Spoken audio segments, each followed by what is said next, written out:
పరిపాలన మళ్ళీ రావాలి, ఆయన మళ్ళీ ముఖ్యమంత్రి కావాలనేది అందరూ కూడా చెప్పడం జరుగుతుంది, మాతో షేర్ చేసుకోవడం జరుగుతుంది.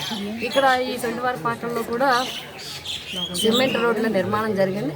ఇంకా డ్రైన్లకు సంబంధించి ఆ పనులు పూర్తి చేసి ఇవ్వడం జరుగుతుంది. మరి జగన్మోహన్ రెడ్డి గారి యొక్క నాయకత్వంలో ఈరోజు రాష్ట్ర వ్యాప్తంగా కూడా మేమంతా సిద్ధం కార్యక్రమం చాలా దిగ్విజయంగా ఎక్కడికి వెళ్ళినా కూడా లక్షలాది మంది ప్రజలు వచ్చి మరి మద్దతు తెలియజేయడం జరుగుతుంది. అన్ని వర్గాల ప్రజలు, ఎందుకంటే ఈ ప్రభుత్వము మా ప్రభుత్వం అనే నమ్మకాన్ని ప్రజలకి ముఖ్యమంత్రి గారు ఇవ్వగలిగారు, పేద ప్రజలందరికీ గౌరవం ఇవ్వగలిగారు.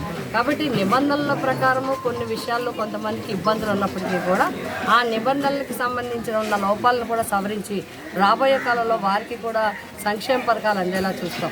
ఒక పక్క సంక్షేమ పథకాలు అందిస్తూ ప్రజల్ని అందరినీ కూడా ఇటు విద్యాపరంగా కానీ, ఆరోగ్యపరంగా కానీ, వైద్యపరంగా కానీ గ్రామాల్లో అందరినీ కూడా చైతన్యవంతం చేయడం, మరొక పక్క అభివృద్ధి కార్యక్రమాలు, పోర్టులు నిర్మాణం జరగడం, హార్బర్స్ నిర్మాణం జరగడం, వేలాది కోట్ల రూపాయలతో రోడ్లు, నూతన హైవేస్ని నిర్మాణం చేయటం. అదేవిధంగా ఇప్పుడు కూడా చాలామంది చెప్తున్నది ఒకటే, ఏవైతే R&D రోడ్లు అవి కూడా చాలా కాలంగా రిపేర్స్ ఉన్నాయని చెప్తున్నారు. తప్పకుండా ఇది నిరంతర ప్రక్రియ, వాటి విషయంలో కూడా చర్యలు తీసుకోవడం జరుగుతుంది. ఒక్కొక్కటిగా అవి కూడా చేసి కాబట్టి మేము ప్రజలందరినీ కోరుతున్నాం.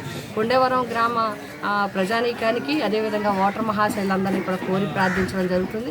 సంక్షేమ పథకాల విషయంలో కానీ, అభివృద్ధి పథకాల విషయంలో కానీ, ప్రజల్ని గౌరవించే విధానంలో కానీ, స్పష్టమైన పరిపాలన ఇవ్వడంలో కానీ వైఎస్ఆర్సీపీ ముందుంది.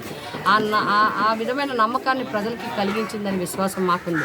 కాబట్టి ఓటర్ మహాశైలందరినీ కూడా మేము కోరి ప్రార్థిస్తున్నాం, ఓటర్ దేవుళ్ళందరినీ మేము కోరి ప్రార్థిస్తున్నాం.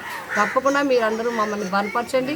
జగన్మోహన్ రెడ్డి గారు బలపరిచిన చలమలశెట్టి సునీల్ గారు ఎంపీగా పోటీ చేస్తున్నారు. అదేవిధంగా ఎమ్మెల్యేగా వైఎస్ఆర్సీపీ పార్టీ తరఫున పిఠాపురం నియోజకవర్గానికి వంగా గీతా విశ్వనాథ్ నేను పోటీ చేస్తున్నాను. మీ అందరూ ఆశీర్వదించండి. మీ ఆశీర్వాదంతో పాటు 2 ఓట్లు ఫ్యాన్ గుర్తుకు వేసి గెలిపించాలని చెప్పి మళ్ళీ ముఖ్యమంత్రిగా జగన్మోహన్ రెడ్డి గారు చేయాలని మేము కోరి ప్రార్థిస్తున్నాం.